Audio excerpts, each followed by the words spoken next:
C'est normal. Le club est si grand, la critique est si grande, elle est toujours là.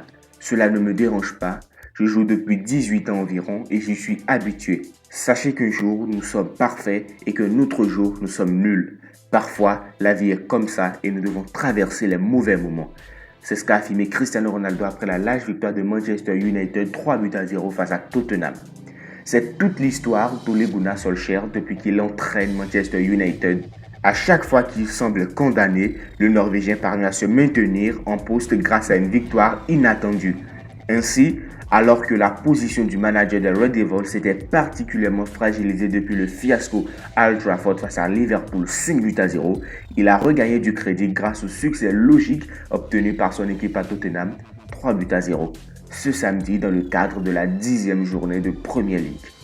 Cette victoire doit en effet beaucoup à Solskjaer qui, pour l'occasion, avait présenté un dispositif original en 3-5-2 et qui avait titularisé en attaque une paire inédite et finalement assez complémentaire, composée par Edinson Cavani et l'inévitable Cristiano Ronaldo.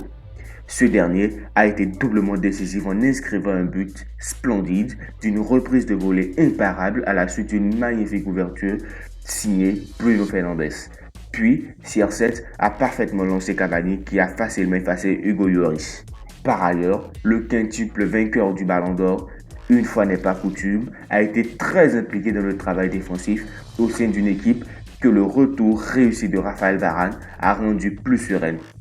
On peut également souligner les belles performances d'Aaron Wan-Bissaka, volontaire en diable, de Scott McTominay, inlassable récupérateur, et de Marcus Rashford, buteur en fin de match. Au final, les joueurs de United appliqués ont donné l'impression de retrouver une certaine solidité et de manifester par la même occasion un soutien clair à leur entraîneur.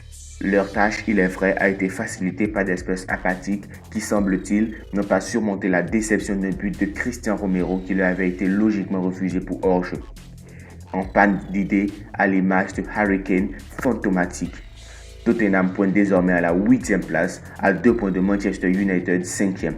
Quant à Nuno Espirito Santo, il devrait sans doute être confronté sous peu à des rumeurs récurrentes d'éviction comme ce fut le cas pour Solskjaer la semaine dernière. Alors, donnez-nous vos avis en commentaire. Est-ce que Manchester United pourra gagner la Premier League cette saison? C'est tout pour aujourd'hui. Merci de nous avoir suivis. N'oubliez pas de vous abonner, de liker, commenter et partager. Et sur ce les gars, ciao.